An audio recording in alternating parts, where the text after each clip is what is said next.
বিচার বিভাগ তো স্বাধীন থাকবে, এটাই জনগণের আকাঙ্ক্ষা, সংবিধানও তাই বলে। কিন্তু আমরা যদি ইতিহাস থেকে শিক্ষা নিই তাহলে দেখব যে এই বিচার বিভাগেরই যেমন সফলতা আছে তেমন ব্যর্থতাও আছে। আর সবচেয়ে উল্লেখযোগ্য ব্যর্থতা হচ্ছে বিগত বছরগুলোতে, বিশেষ করে ফ্যাসিস্ট সরকারের সময়, তখন নগ্ন হস্তক্ষেপ হয়েছে এই বিচার বিভাগের উপর, চরমভাবে দলীয়করণ করা হয়েছে।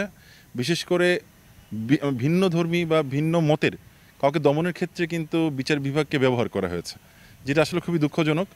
আমরা সবাই চাই যে বিচার বিভাগ স্বাধীন থাকবে, কোনো রাজনীতির যে কোনো দলমত এবং রাজনীতির ঊর্ধ্বে উঠে বিচার বিভাগ তার সঠিকভাবে তার দায়িত্ব পালন করবে, এটাই আমরা আশা করি। তবে আমি একটু আপনাকে আশার আলো দিই, সেটা হচ্ছে যে বর্তমান যিনি প্রধান বিচারপতি আছেন, আমার চোখে উনি সর্বকালের শ্রেষ্ঠ বিচারপতি বলবো আমি, শুধু বাংলাদেশ পার্সপেক্টিভ নয়, যদি আমরা পাকিস্তান ভারতও বিবেচনা করি, এইরকম প্রধান বিচারপতি আমাদের যেটা পেয়েছে সৈয়দ রিফাত আহমেদ স্যারকে, আমরা সত্যি সৌভাগ্যবান। এবং উনি সর্বোচ্চ চেষ্টা করছেন যাতে বিচার বিভাগকে স্বাধীন করা যায়, এবং বিচার বিভাগের উন্নয়নের জন্য উনি যা যা করণীয় উনি সব কিছুই করছেন, সমস্ত পদক্ষেপ উনি নিয়েছেন। এখন শুধু আমরা বিশ্বাস করি সময়ের সাথে সাথে এটা সুফল আমরা পাবো সামনে। এটা শুধুমাত্র আদালত কিংবা আইনজীবী কিংবা বিচার প্রার্থীর ব্যাপার নয়, সামগ্রিকভাবে এটা একটা সিস্টেমের ব্যাপার। আমাদের সিস্টেমটা এমনভাবে এটা গঠন করা হয়েছে যে এটা আসলে দীর্ঘসূত্রিতা, এটা একটা স্বাভাবিক ব্যাপার।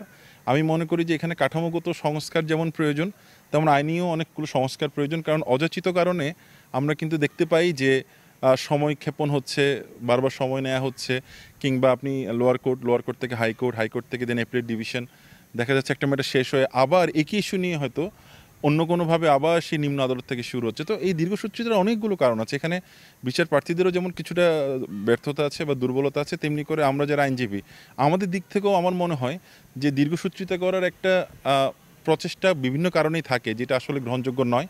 আবার বিচারক সংকট, আদালতের সংকট, এই সমস্ত সংকট মিলিয়ে আসলে আজকে এই অবস্থা। তবে আমি মনে করি ইনশাআল্লাহ আগামীতে, আমি যেটা শুনতে পাচ্ছি যে আলাদা সচিবালয় হতে যাচ্ছে, এবং এই সচিবালয় হলে যেমন বিচারকরা স্বাধীন হবেন, তেমনি করে আমার মনে হয় যে বিচার প্রার্থী যারা, তারাও এটা একটা দীর্ঘমেয়াদী সুফল পাওয়ার সুযোগ আছে।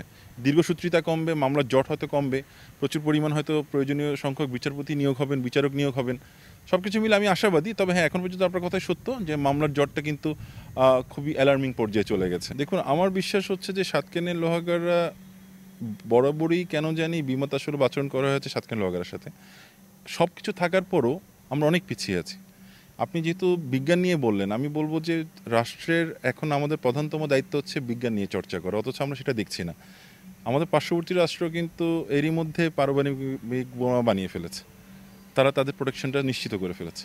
কিন্তু আমাদের তো আসলে সেই দিক দিয়ে ভাবার কোনো অবকাশ আছে বলে আমি মনে করছি না। কারণ সরকারি পর্যায়ে বলেন, বেসরকারি পর্যায়ে বলেন বা স্থানীয় পর্যায়ে বলেন, বিজ্ঞান তো আসলে চর্চার বিষয়, এবং বিজ্ঞান যত বেশি চর্চা করবেন তত আপনি রাষ্ট্রকে আধুনিক করতে পারবেন। কোমলমতি শিশুদেরকে নিয়ে, তরুণদেরকে নিয়ে কাজ করার অনেক সুযোগ আছে।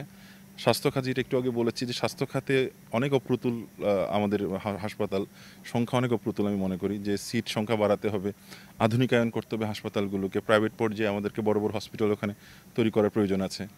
আর কিছু কমন সমস্যা তো আছে, যে যেমন বালু তুলে নিয়ে যাওয়া, খাল শঙ্খ নদী থেকে বালু তুলে নিয়ে যাওয়া, পাহাড় কাটা, আমাদের প্রাকৃতিক যে ভারসাম্য, সাতকানিয়া কিন্তু আমি মনে করি একটা পর্যটন স্পট হিসেবে গড়ে তোলার যথেষ্ট সম্ভাবনা আছে যদি আমরা সেটাকে ফোকাস করি।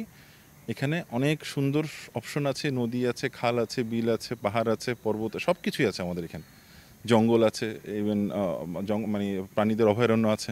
কিন্তু আনফর্চুনেটলি আমরা মানে কনস্ট্রাকটিভ ওয়েতে কিছু করছি না বলেই সব কিছু হারিয়ে যাচ্ছে।